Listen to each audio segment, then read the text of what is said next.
FM Network.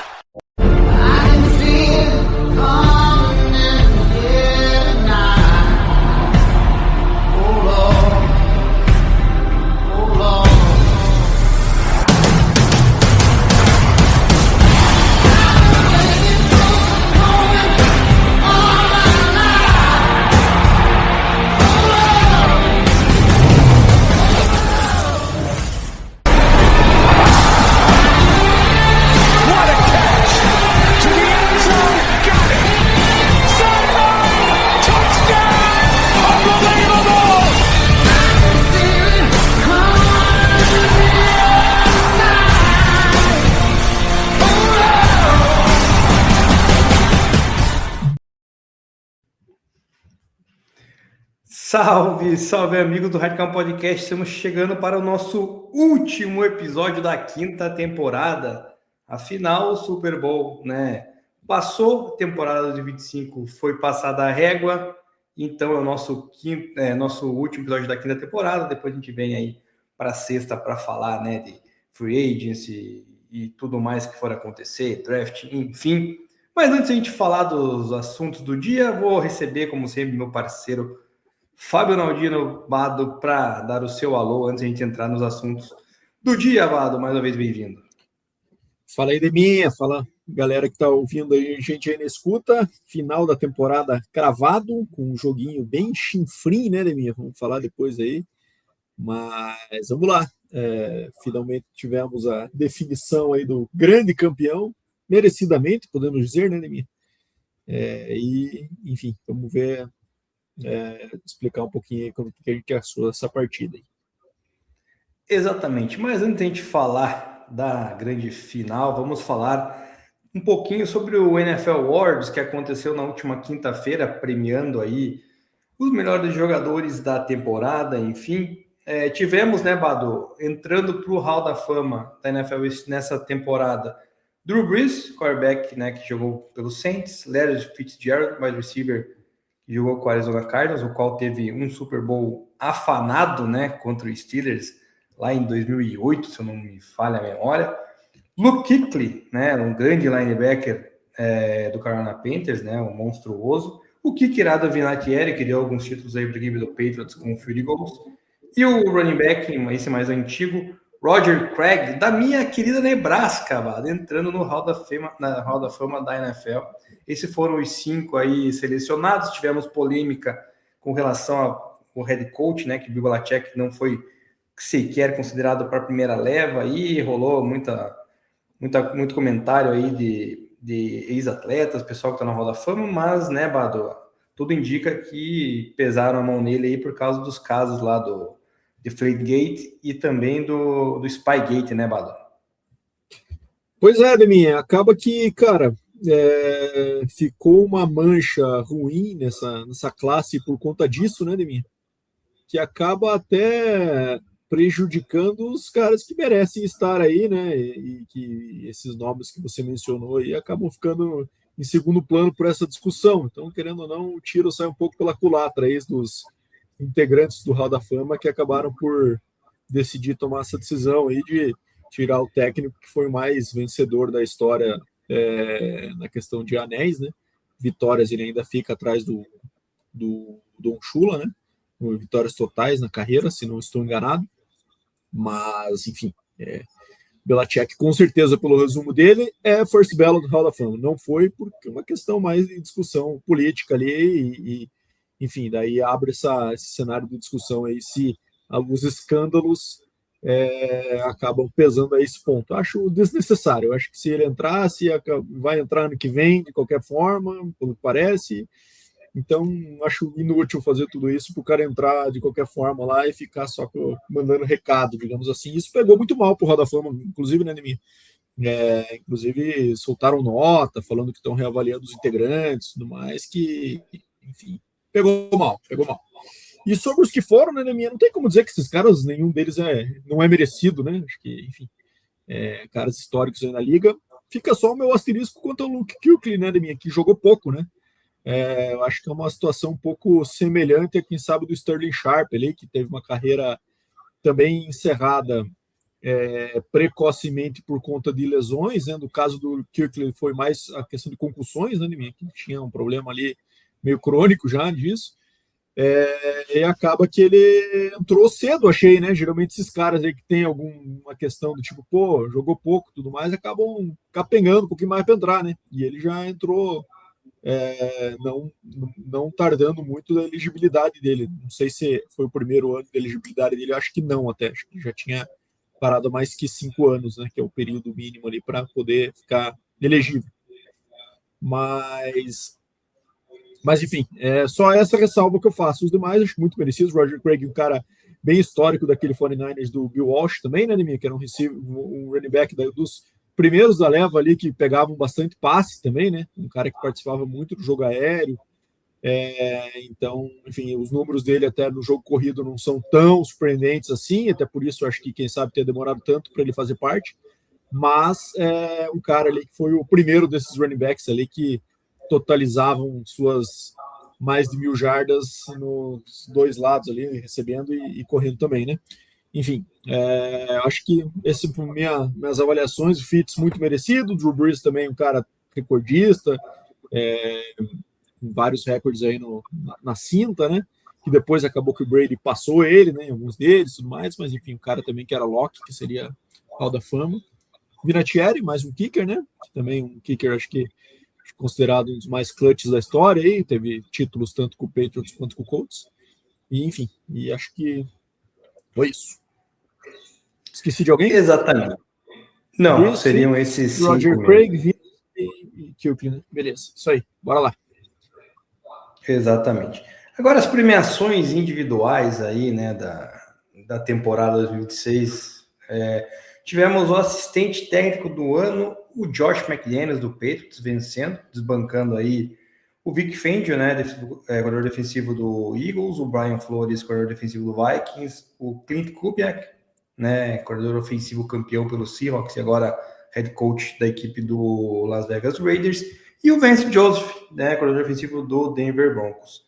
O que você me diz desse prêmio aí? Você acha que foi merecido? Acha que não? Acha que poderia ter dado para outro? Na minha opinião, poderia ter dado para o Clint Kubiak, né, que fez um trabalho espetacular aí com a chegada do Sam Darnold, ou puxando o clubismo de lado para o Vance Joseph, que teve uma defesa aí que foi muito, muito clutch durante a temporada, líder em sacks aí disparados na liga.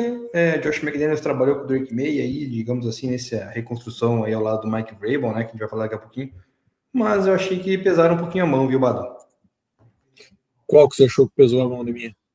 O Josh McDaniels.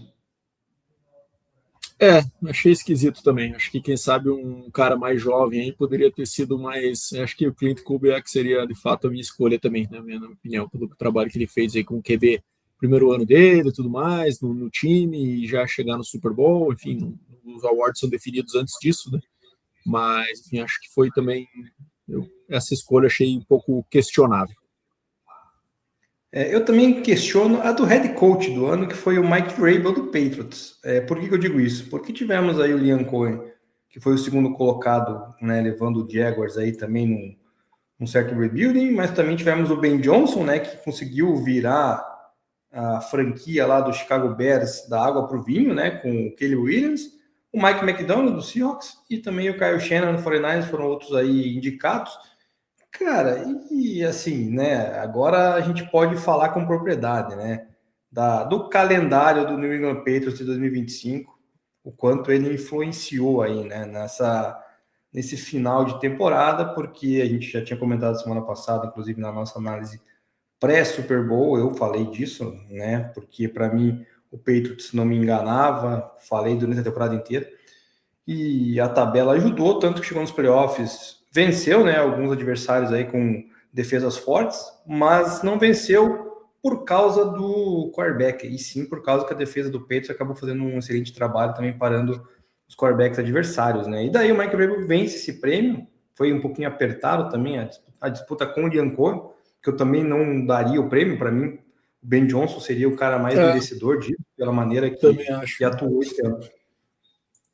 Eu também acho que, se for para disputar alguém com o Vrabel, tinha que ser o Ben Johnson aí, porque um turnaround no Bears pesa legal, né? Porque é uma franquia aí com bastante problemas recentes, enfim. Mas, cara, esse eu até entendo, Deminha, porque é um turnaround muito brusco, né, Deminha, do que ele encontrou no ano passado para esse ano, né? Porque já transformou nesse ano aí. Então eu acho que, cara, daí geralmente quando tem um trabalho tão destacado assim na questão do recorde, acaba isso pesando. E querendo ou não, tem essa questão do schedule também, mas se o Patriots fosse um time tão mais ou menos assim, então poderia ficar no perde-ganha ali com esses times ruins também, e não ter tido esse destaque. Então, querendo ou não, não dá para a gente também jogar tudo isso por conta do Super Bowl do jeito que foi, como se tivesse sido uma temporada também, enfim, que não teve seus méritos, né? E teve muito, eu acho que concordo contigo. Eu acho que quem colheu muito desses frutos foi o Drake May, justamente, na minha opinião, porque eu acho que esse time é do Mike Vrabel, é um time bem preparado na questão defensiva, bem preparado na questão do game plan, do game management, que eu acho ele ainda acho o melhor da liga nesse aspecto. Enfim, então acho que esse eu entendo os pontos que você colocou, mas acho que dá para o Vrabel também ali não foi nada injusto, na minha opinião.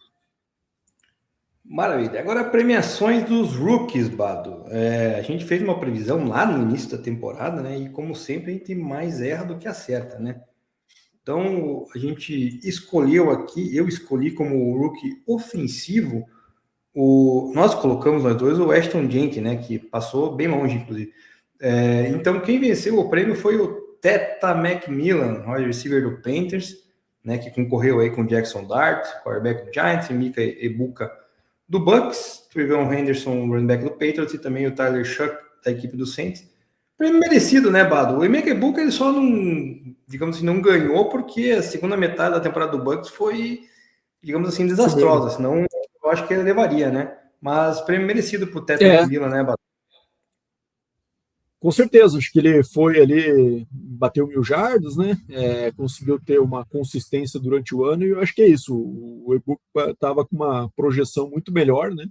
E acabou que ele até machucou, eu não lembro se ele perdeu, acabou perdendo um jogo ou outro, mas enfim, a segunda metade deu uma queda bem abrupta ali que acabou tirando ele dessa premiação, né? Então acho que é justo a vitória do McMillan. E do lado defensivo da bola, né, tivemos a vitória do Carson Schwenzer, linebacker do Cleveland Browns, concorreu com o Xavier Watts, safety do Falcons, o James Pierce Jr., defensive do Falcons, que esse aí não falamos, mas é capaz de não jogar mais na NFL, aí do jeito que aconteceram as notícias aí do último final de semana, aí, que foi preso lá na Flórida, se não me engano. O Nick Manuoli, campeão do Super Bowl aí pelo Seahawks, e o Edu Carter, linebacker do Giants. Como eu falei a temporada toda, né, da equipe do Browns aí, cara, o Carson Schwenzer chegou e mostrou serviço, né, cara, e o Browns, assim, tirando a posição de quarterback, é uma equipe que tem uns talentos em várias posições, tanto do ataque quanto da defesa, né, Bado? Então, acho que é um prêmio merecido também para esse calouro aí, e mostra que o Browns, se conseguir acertar aí na posição de QB, né, Bado, quem sabe consiga fazer alguma coisa durante a próxima temporada. Exatamente, ele é um cara que foi bem all around ali, né, Deminha? Teve 156 tackles totais ali, sendo 67 solo, né? 2 sacks e meio, 2 interceptações, então aquele linebacker realmente que participa do jogo como um todo ali, então não é aquele cara só focado no jogo corrido, mas enfim, ajuda na cobertura, ajuda na pressão, então enfim, merecido essa premiação também para o nosso mano Carson. Você está no mudo, Deminha. Não estamos te ouvindo. Agora os prêmios, né, Bado, de jogador defensivo da NFL, que foi unânime, né? Que aí o Myles Garrett venceu com todos os votos possíveis, afinal quebrou o recorde de sacks. Esse não tem conversa, aí, né? Concorreu aí com méritos aí, digamos assim, para o Will Anderson Jr., né? O Nick Bonito, o Aidan Hutchinson e o Micah Parsons. Não sei porque o Micah Parsons tá nessa lista aí, né, Bado? Esse é um cara assim, cara, sei que você gosta dele e tal, mas, cara, o cara ficou machucado, sei lá, que umas 4, 5 rodadas, já perdeu da temporada, estava aí na premiação de jogador defensivo, não deu para entender. Mas, enfim, prêmio indiscutível, e esse aí, Bado, nas nossas análises lá, eu cravei, Bado. foi acho que o único jogador, talvez, que eu tenha... não, cravei também o comeback player of the year, que a gente vai falar daqui a pouco. Então, cravei o Myles Garrett, você foi de Micah Parsons, como eu havia citado anteriormente. Isso aí não tem discussão, né, mim? Claro, cristalino e o recordista histórico aí do número de sacks numa temporada, se não ganhasse o Defensive Player of the Year, alguém tinha que ter feito algo muito espetacular e não foi o que aconteceu, né? Então, justo, é só triste a gente ver ele desperdiçando essas temporadas aí num time que não consegue ser competitivo a ponto dele brigar por um título, né? Mas me parece que isso também vai acontecer porque ele acabou aceitando esse contrato longo aí no Browns para ficar mais um tempo na carreira aí, então quem sabe o prime dele vai ser todo nesse momento da franquia da carreira. Exatamente. O comeback player of the year, Bada, foi o Christian McCaffrey. E esse nós acertamos. Foi o único que você acertou aí nas previsões e o meu segundo acerto. Bateu aí o Stephon Diggs, Aiden Hudson, Trevor Lawrence e o Dak Prescott, que a gente brinca, né? Mas todo ano parece que tá no comeback player of the year disputando. Também merecido, né? McCaffrey teve uma temporada bem relevante, né? Com certeza, né? Ele vinha numa temporada anterior a essa que ele se machucou concorrendo MVP, né? Em 2024, não, 23, né? 24 ele acabou tendo muitas contusões e 25 agora voltou com tudo, levando o time longe nos playoffs aí, muito por conta dele. O jogador ofensivo da temporada, Bado, Jackson Smith-Njigba, receiver do Seahawks, concorreu aí com Drake May, com Christian McCaffrey, com Bijan Robinson e com Puka Nacua, também estava meio que na cara, apesar de eu ter achado que eles iriam dar esse prêmio de consolação para o Drake May, né? Não fizeram, né? Então, mas assim, merecido, né? A temporada do Jackson Smith-Njigba foi absurda, né, Bado? Demir, ele estava naquele pace, conhecido pace, né, Demir, que a gente fala, de, vai bater o recorde do Calvin Johnson lá, né, e acabou que não atingiu os 2.000, né, Demir? Então, enfim, mas ficou muito bem posicionado, acho que a disputa acabou sendo entre ele e o Puka, né, que eles estavam, no final da temporada, ele meio que disputando tete a tete ali, quem ficava acima nas jardas, e ele acabou levando, então levou esse prêmio aí muito nisso. Exatamente. E o prêmio de MVP, também conhecido como o melhor quarterback da liga, né? Porque ultimamente é assim que está sendo. Ficou para a minha alegria, não sei se para a sua também, mas para mim é com toda certeza. Merecidaço, né? Com certeza. Com a minha satisfação em ver Matthew Stafford como quarterback, porque, né? A temporada inteira eu bati aí no glorioso Drake May, né? Falando da questão dele não ter esse gabarito aí que o Max Stafford estava tendo, números e tal, tinha o recorde de vitórias que eu, né, coloquei muito pela conta do calendário e enfim, e para eu ficar feliz, o Max Stafford aí venceu até que uma disputa acirrada, um voto, foi diferença, né, Bado, a favor do Matt Stafford, 24 ou 23, mas não tinha como, né, Bado, foi uma temporada do Stafford, assim, sinistra, e se você pegar um paralelo do que ele enfrentou o Seahawks 2 vezes, ele teve 9 touchdowns e nenhuma interceptação, né? Enfrentando essa defesa do Seahawks que anulou aí o Drake May no Super Bowl. Então, merecidíssimo, né? Não tem o que falar, né?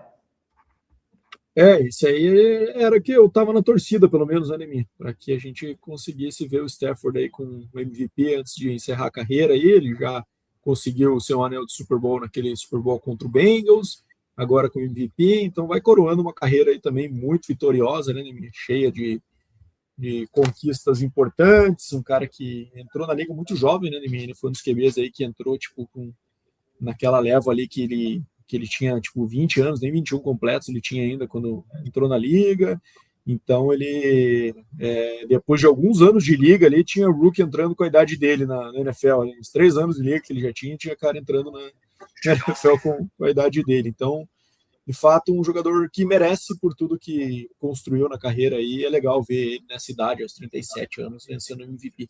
Vamos ver se ele consegue manter esse nível e brigar por mais um Super Bowl, como foi esse ano, né? Tiveram na disputa até o final ali, então acho que tem uma manter esse nível aí, com certeza vai estar na briga no que vem de novo, não só por outro MVP, mas também por mais um anel.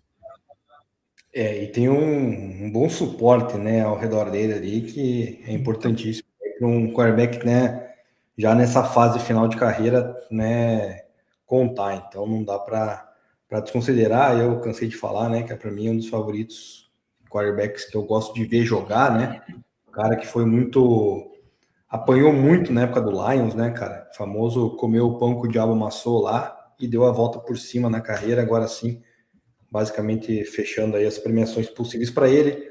Com isso, né, finalizamos aqui o nosso papo de NFL Awards e agora vamos falar do Super Bowl, né, Bado?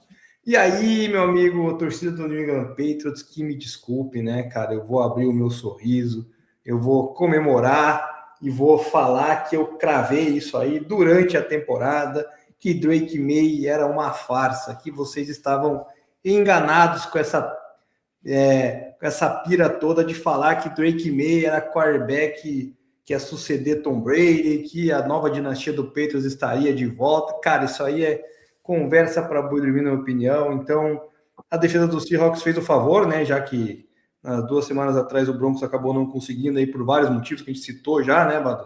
Na semana passada. Enfim, ficou exposto aí, escancarado, que na hora que... Como é que fala, Bado, aquela expressão? A A hora da onça onça. bebê.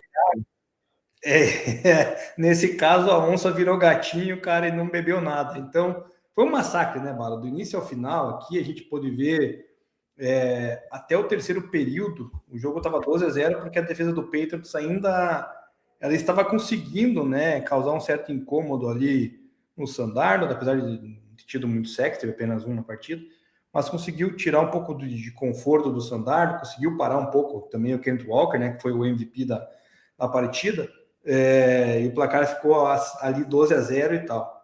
Mas até esse terceiro período acabar, Bado, o Patriots ele tinha apenas 5 first down na partida e 60 jardas de passe, né? É algo assim, não tem como você ganhar um Super Bowl se você tiver uma produção dessa, né?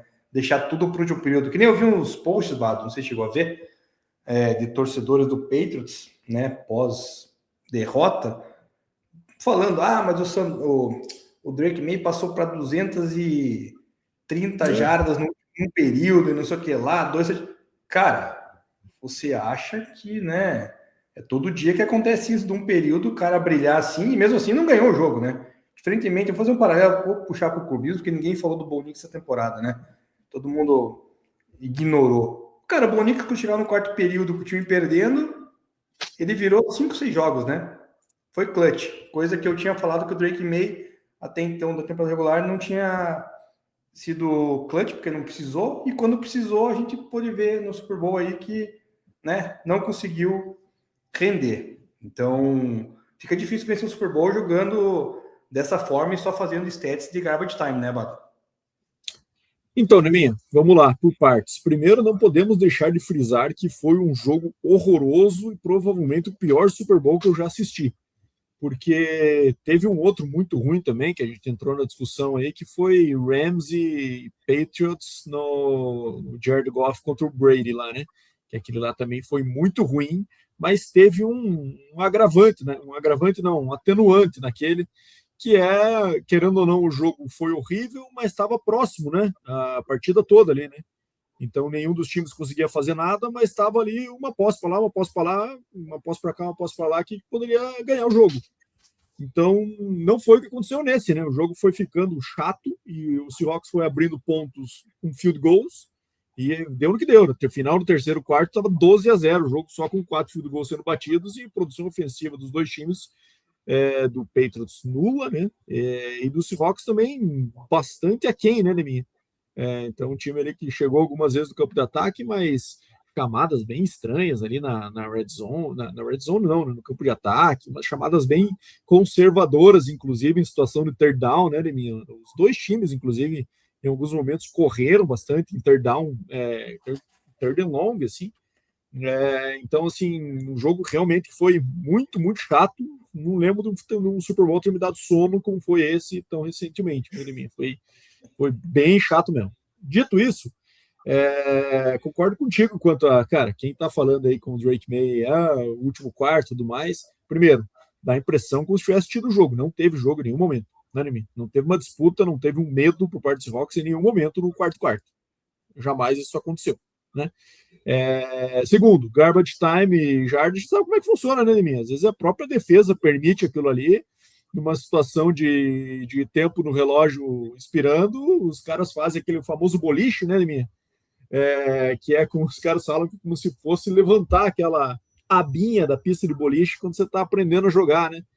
Que é você fecha as laterais, faz o time passar para o meio do campo para que a bola pare dentro do campo, ou você gasta timeout, ou você vai que o relógio vá correndo. Né? Então, assim, é completamente irrelevante as jardas do Drake May no último quarto, porque não produziram nada e, por sinal, produziram turnovers que acabaram gerando ou scores ou posições de campo para o Seahawks bater mais o field goal ali, né? Então, de fato, foi um domínio absurdo da defesa do Seahawks, né? E aí a gente vê as câmeras todas em cima do Sam Darnold no final, né? Que é normal, a história do cara, é o QB, tudo mais. Um cara que teve uma reconstrução de carreira muito legal depois de ser considerado um bust ali no Jets, né? E ter ido para Carolina jogado mal também, né? Numa situação completamente desfavorável também, mas enfim. E reconstruiu a carreira do jeito que reconstruiu, aí, aproveitando ao máximo as oportunidades que teve de se tornar starter depois de ter sido praticamente descartado. Mas esse título é, sem dúvida nenhuma, da defesa do Seahawks. Né? Então, o time é uma defesa que carregou o time durante toda a temporada. Ficou muito tempo under the radar ali, né, Neminha? Pouca gente falando dela, até chegar ali nos finalmente da temporada regular, em que essa defesa é boa e quem sabe seja boa o suficiente para levar esse título, né? Antes disso, a gente estava falando, eu lembro da gente falando muito aqui da defesa do Denver, né, Neminha? Que era a melhor da liga, tudo mais, e a do Seahawks ficou em segundo plano ali. Não sei se no nosso caso aqui, porque a gente fala muito mais do Denver do que do Seahawks aí por conta obviamente, da sua ligação, mas querendo ou não, uma defesa que carrega e muito jovem também, né, Neminha? Então cria uma perspectiva muito boa de futuro aí para o Seahawks. Para longo prazo, o Seahawks está muito bem posicionado nesse aspecto, inclusive, né, Neminha? Um time campeão, muito jovem, com espaço de cap. Então, assim, de fato, tem uma faca e o queijo na mão para ganhar mais títulos. A gente sabe que não é fácil assim, né, Nimi? Título back-to-back aí é bem raro na história da NFL, né? Teve alguns casos aí, mas não todo ano o time que ganha entra como favorito no ano seguinte nas casas de apostas, basicamente, né, Nimi? E não é todo ano que isso acontece, sem dúvida nenhuma. Poucas vezes que isso realmente acontece.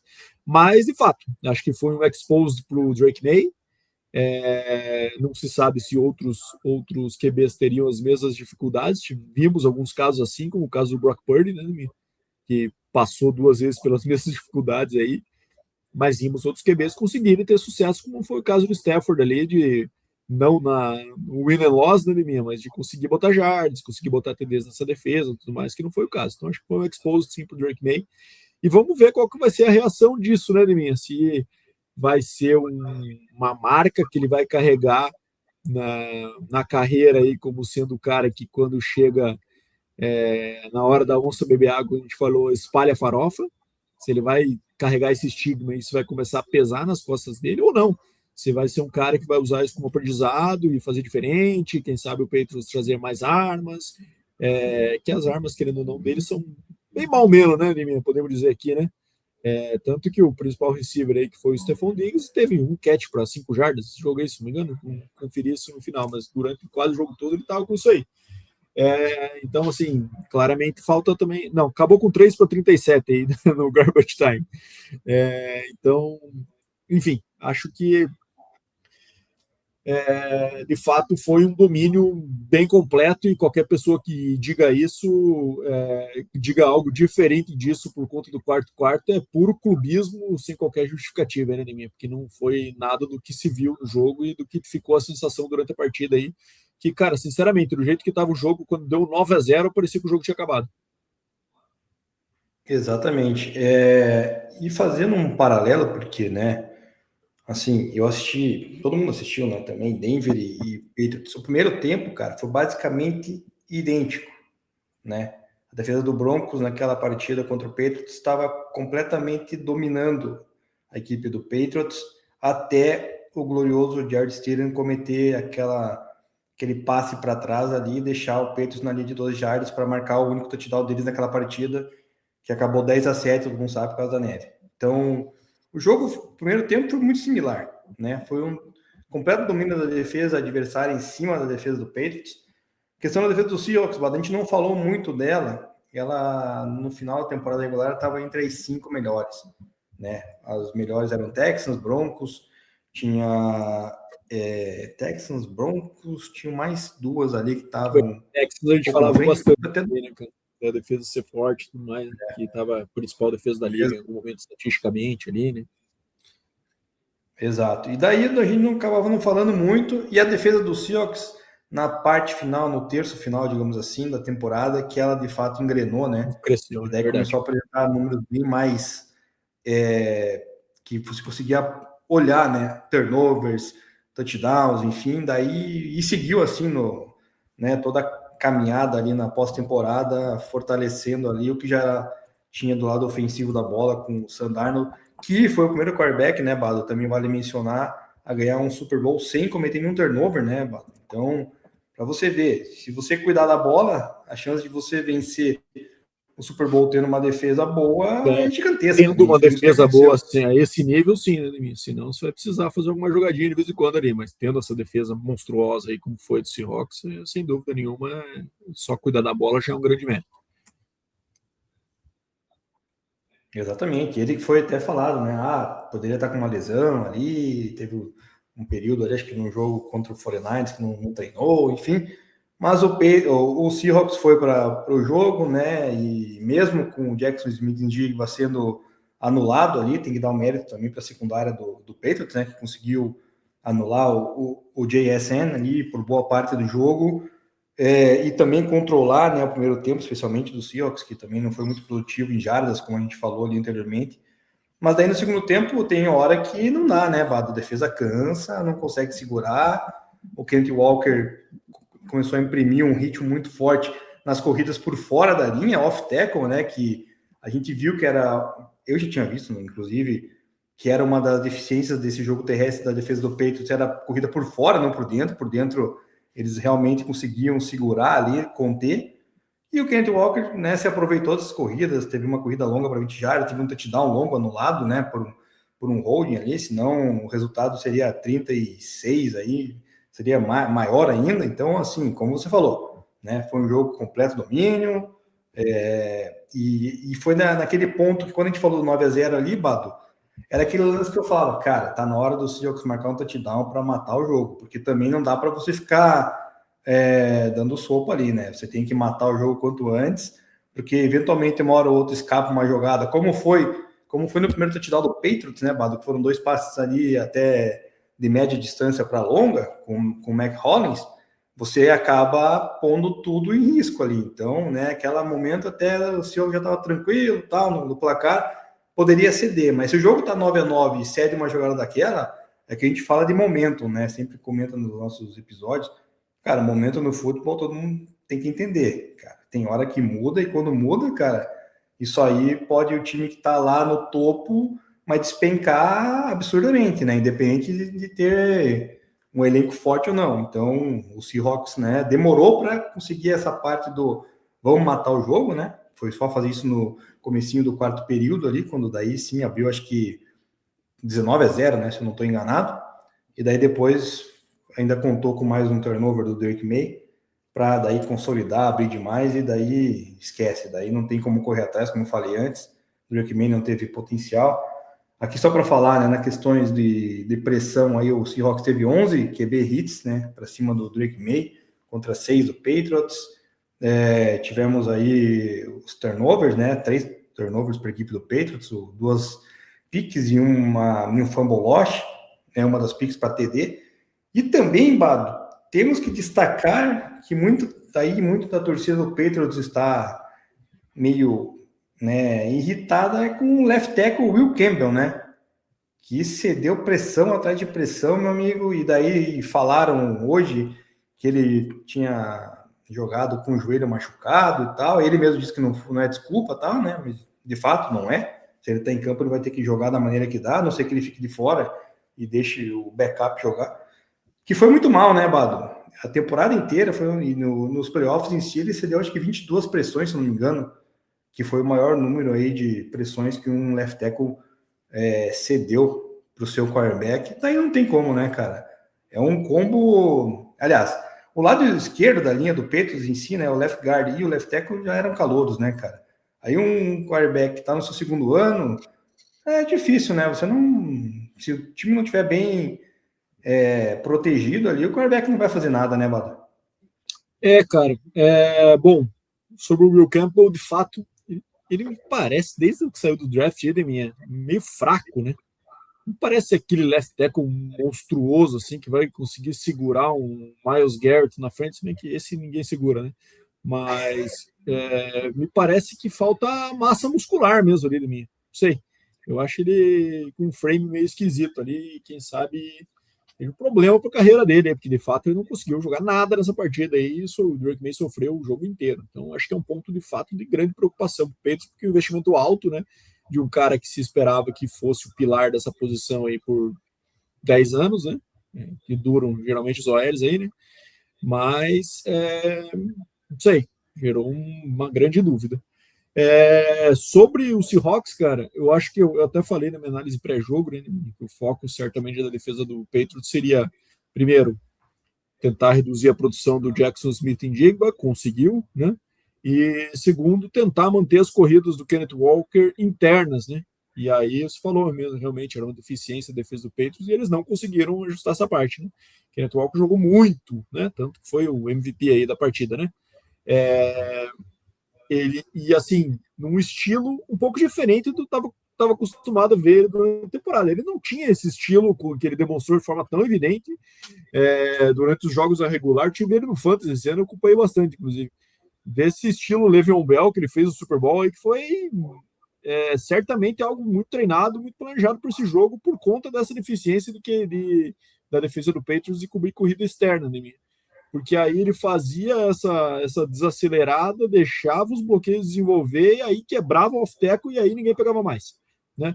Não eram muitas vezes corridas que estavam sendo desenhadas para já colocar ele numa posição de open field ali, ou de off-tackle rápido, né? Um toss, ou alguma coisa, um handoff esticado, aquela coisa que a gente vê às vezes para tentar tirar o cara da linha de defesa ali, né? Era muitas vezes corridas internas que daí desenvolviam e ele quebrava. E aí isso matou o Patriots, né, cara? Porque isso aí foi o que o ataque do Seahawks conseguiu render de forma consistente durante toda a partida e conseguiu ir marcando esses field goals aí muito em jogadas desse tipo, né? Então aí acho que foi o grande problema. Quem sabe, podemos dizer assim, né, a única falha que essa defesa apresentou aí durante a partida, né? Porque o jogo aéreo do Seahawks foi bem contido, né? E o que acabou afetando foi essa inabilidade de conseguir manter o Kenneth Walker, mesmo em corridas desenhadas internas, dentro do box, né? Dentro do bolsão ali de bloqueios que ele tinha. Então, de fato um jogo muito bom do Kenneth Walker e um grande responsável por esse título aí, ele que é free agent, né, Ademir? Pode sair agora, inclusive tinha boatos dele no Chiefs aí que o Andy Reid durante a temporada estava já especulando isso, mas imagino que a tendência seja ele ficar, né, Ademir? Quem que vai querer sair do time campeão, tendo o jogo que teve, né? Então, bem posicionado, só que a gente sabe que money talks nessas horas, né? Vamos ver se vão querer pagar grana alta para um running back aí também, e ainda mais ele sendo um running back que, apesar de ter tido esse Super Bowl monstruoso que ele teve, é um cara que reveza, né? Então, certamente não vai receber uma grana absurda para continuar tendo 50% dos carries com o Zach Charbonnet. Então, enfim, decisão difícil para o Seahawks e para ele, né, Demir? Vamos ver o que vai se desenvolver aí. Mas, de fato, cara, acho que foi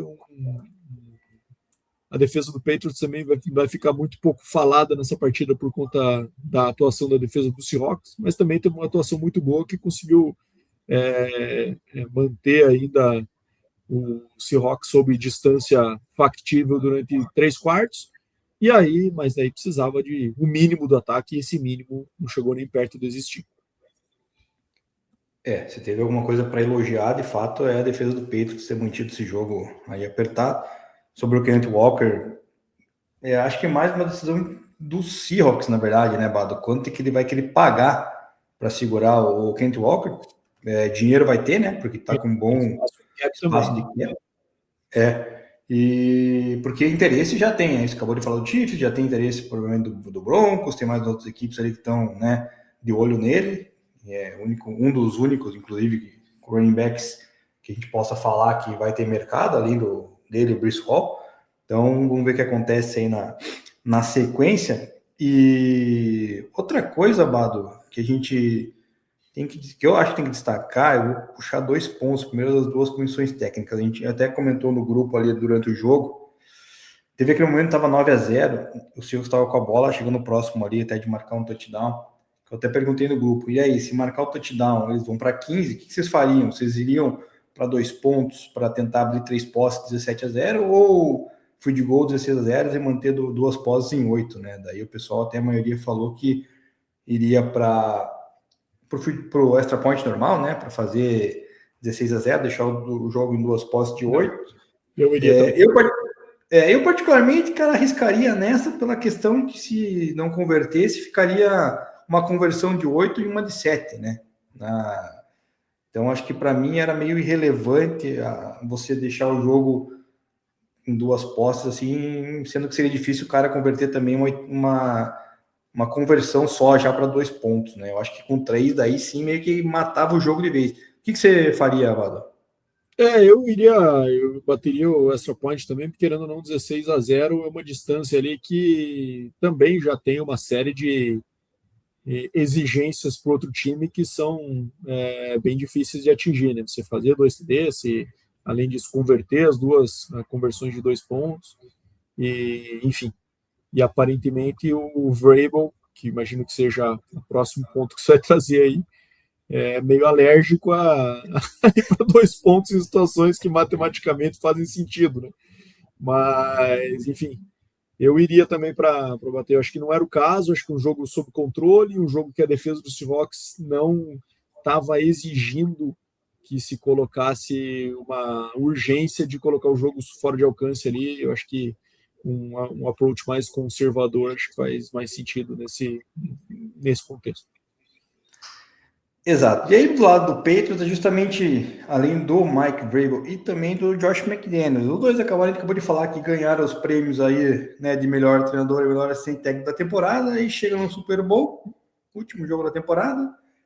O Josh McDaniels, para mim, foi com um playbook, sei lá, ou com umas jogadas muito conservadoras, né, muita corridinha ali, tentando por dentro, e tava batendo na parede, não ia, e mesmo assim continuou chamando. O terceiro período ali, cara, teve, se não me engano, 2 ou 3 three-and-outs seguidos da equipe do Patriots, cara, que ele chamou corrida, e daí ia pro passe, né? Tipo, cara, foi muito conservador.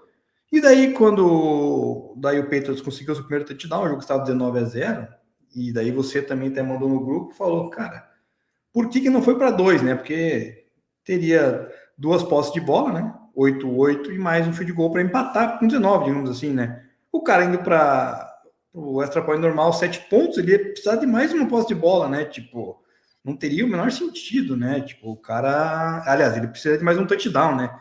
Do que tentar somente digamos, um field goal. Cara, muito mal gerido, achei aí essa questão da comissão técnica do Patriots nesse Super Bowl, Bato. Eu ainda não entendi essa decisão, Tereminha. Confesso que eu não vi se alguém perguntou isso para ele em pós-jogo ou se teve alguma uma reportagem que saiu aí. Ainda não entendi, cara. Geralmente essas decisões ali, quando a gente pensa, pô, não faz sentido matematicamente, o cara muitas vezes pensa no próximo score do outro time para justificar isso, mas nesse caso não fazia sentido, estava 19-0, ele indo com 19-7, se ele toma um field goal ali, por exemplo, ficava 22-7, ficaria 15 pontos anyway, se ele deixa de converter, se ele vai e tenta, fica 19-6, 22-6 ficaria 16 pontos, que 2 posses de qualquer maneira, né? Então, não entendi, não vi se teve alguma recomendação de analista. Tem até umas páginas aí, Twitter, que às vezes, quando tá rolando o jogo, soltam essas decisões, né? Não vai, tudo mais. Confesso que não vi se essa teve alguma justificativa nesse sentido, mas, de fato, me pareceu uma grande burrada e num momento importante ali, né? Se você coloca ali um 19-8, você já faz o outro time pensar ali que você tem uma possibilidade de em 2 posses, ou até você consegue um turnover, bate um field goal, coloca o jogo em uma posse ali, e aí, cara, e aí vira uma pressão absurda no outro time, né? Ele basicamente se tirou essa possibilidade, exigindo que o time marcasse 2 TDs para empatar. Então, realmente, essa aí é incompreensível para mim, e eu não li nada que me fizesse entender o contrário. Exatamente. E para fechar, Bado, perspectivas de futuro para as duas equipes ali, Bado. Seahawks, a gente já falou um pouquinho, tem um cap absurdo, pode investir, tem um elenco jovem, tem potencial aí para ser, digamos assim, uma dinastia, se conseguir vencer mais um título, né, Bado? Ou você acha que é cedo para falar isso? Não acho que seja cedo para falar disso, só acho que é algo difícil de se atingir, né, minha? Uma dinastia assim não se forma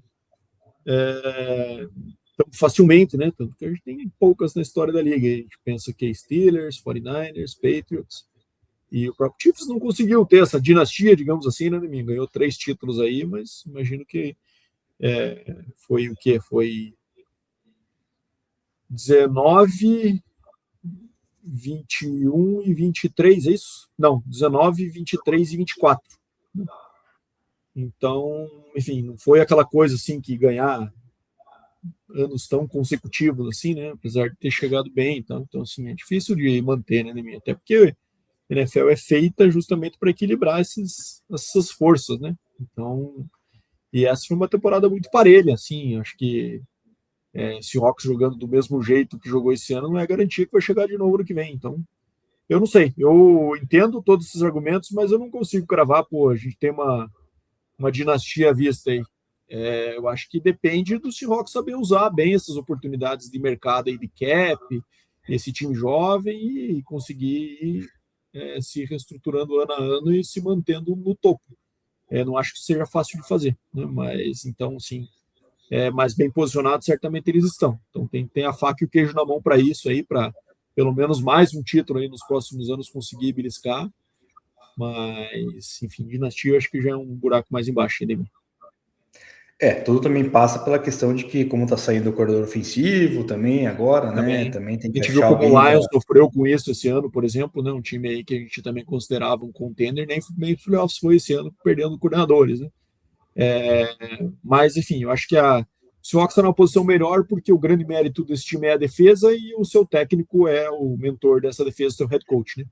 Então, isso não muda, né? Então, querendo ou não, acho que é isso que os times que estão contratando coordenadores defensivos jovens aí estão pensando, e acho que ele virou a nova modinha da liga, aí o Mike McDonald, né, com essa possibilidade. Então, a gente sabe que a NFL gira muito em torno disso, né? A moda para você justificar, para contratar, para quem sabe satisfazer a tua torcida, satisfazer a opinião pública ali sobre, estou tentando fazer o que está dando certo, enfim, e todo mundo vai tentar achar o seu Mike McDonald lá, mas a gente sabe que não é fácil, né? Todo mundo tentou achar o seu Sean McVay quando ele surgiu aí vários anos, e a gente viu vários busts aí durando 2, 3 anos, um ano desse, já pegando o chapéu, né? Então vamos ver como é que vai ser. Exatamente. E o Seahawks tivesse aquela compensação, poderia mandar uma bem grande para o Broncos, né? Afinal, o elenco do Seattle Seahawks muito moldado com aquela troca que o Seahawks mandou o anão Wilson lá para Denver por várias piques de first Sim, round, etc. E colheu bem, né? Colheu agora aí com esse título do Super Bowl de forma muito merecida. E do outro lado, a equipe do nosso querido Drake de Schedule May, né? Que teve a tabela mais fácil em 2025, agora vai ter a sexta mais complicada em 2026.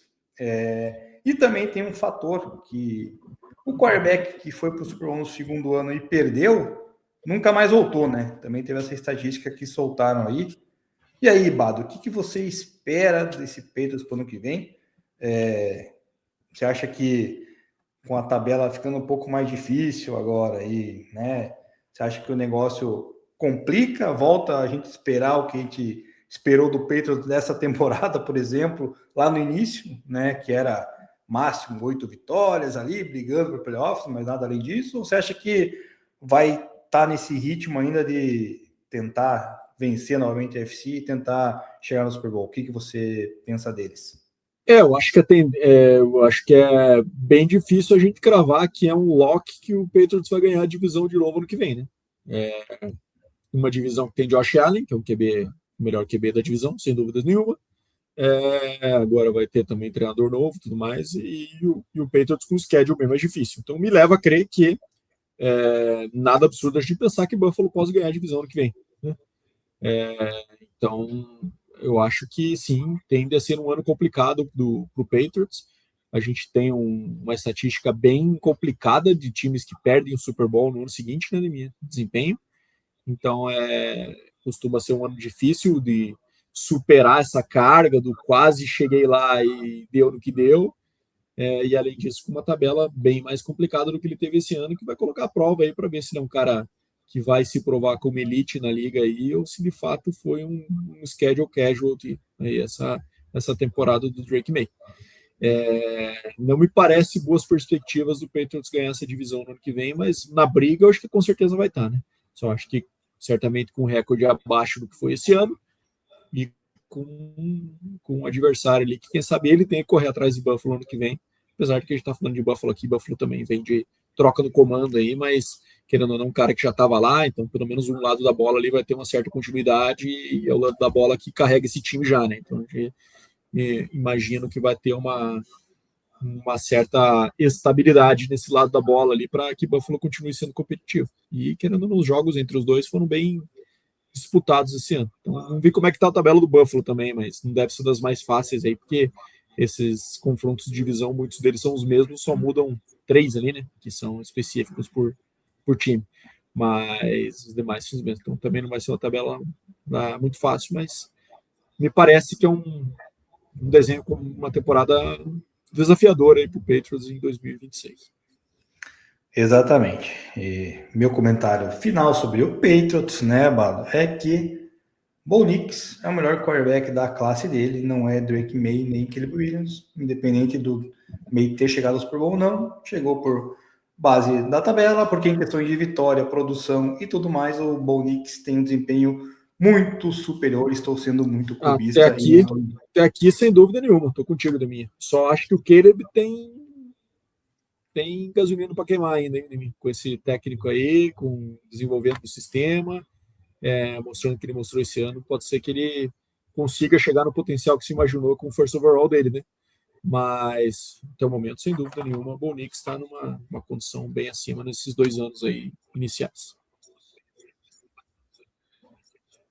Exato, concordo que ele tem potencial de crescimento.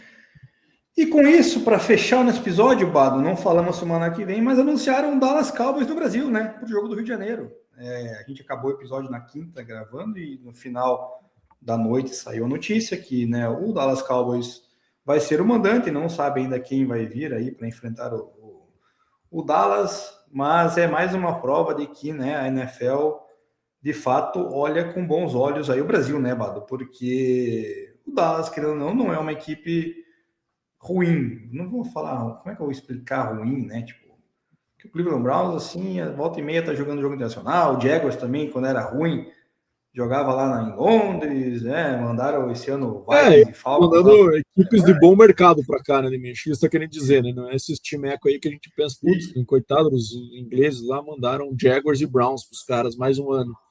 Então aqui pelo menos imagino que seja Dallas e tem papo que pode ser Ravens, né? Um jogo que aí seria um jogo bem legal para a gente assistir também. Querendo ou não, Dallas tem toda uma mística, né? O povo brasileiro aqui não conhece muito esse lado, mas a galera que acompanha conhece. E tem toda uma mística histórica aí, de ser o time mais popular da NFL, tudo mais, né? A maior torcida, o America's Team, time que nos anos 70 ali era o grande assunto da NFL e foi isso por muitos anos, início dos anos 90 também, então, enfim, lógico, está numa fase braba aí há décadas e décadas e décadas, né? Mas, querendo ou não, é uma marca muito relevante, então, assim, querendo ou não, acho que isso reflete um pouco disso que você disse mesmo, que a NFL costuma mandar bons eventos aqui para o Brasil, pensando nesse aspecto mercadológico e do desempenho do jogo mesmo em si, né? Então, e temos tido jogos assim, né? Um bom jogo esse ano aí, que passou com Chiefs e Chargers, Packers e Eagles também, né? Então, acho que temos sido bem presenteados aí com belos duelos, e acho que a tendência é que isso se repita. Mas vamos ver, né? Não sei muito bem qual que é o schedule do Dallas aqui de cabeça, pode vir alguma desgracinha aí também, né? Vamos ver. Exatamente. Mas por enquanto tá indo num caminho bom aí para a galera do Brasil que curte, ainda mais o Maracanã com 80 mil pessoas. Com isso, fechamos o episódio 254, terminamos a nossa quinta temporada. Queria agradecer você, Bado, meu parceiro de sempre, também agradecer os nossos ouvintes que nos acompanharam durante todo esse ano aí, curtindo, compartilhando, comentando, né, para fazer a gente estar toda semana aqui gravando 1 hora, 1 hora e meia de conteúdo, falando da NFL para vocês aí, porque é uma coisa que a gente gosta e quando a gente espalha para os outros, melhor ainda mais agora que o crescimento está cada vez maior em solo brasileiro. Obrigado, Bado. Voltamos para a sexta temporada daqui a alguns dias, não sei se na semana que vem exatamente, mas aquela rotina de free agency, draft e tudo mais, né, Bado? É isso aí, Deminha. Agradecer a quem nos acompanhou aí mais uma temporada, quinta temporada. Pô, o tempo passa rápido, hein, Deminha? Caraca. E aí, cara, estaremos aí, para a gente falar um pouco aí. Vamos ver se te dá algum intervalinho agora, que tem carnaval aí semana que vem, né? Vai ficar um negócio mais. Com alguns dias de folga aí, se a gente vai manter a mesma rotina, mas certamente não vamos ter essa rotina de liberar o episódio, às vezes, sempre nos mesmos dias, né, Deminha? A gente acaba flexibilizando um pouco aí durante a off-season. Mas estaremos aqui. É isso aí, pessoal. Então, não esqueça de curtir nossas redes sociais, YouTube, Instagram e Spotify para estar sempre colaborando com a gente. Nos vemos na próxima temporada. Tenham todos um grande abraço e até lá.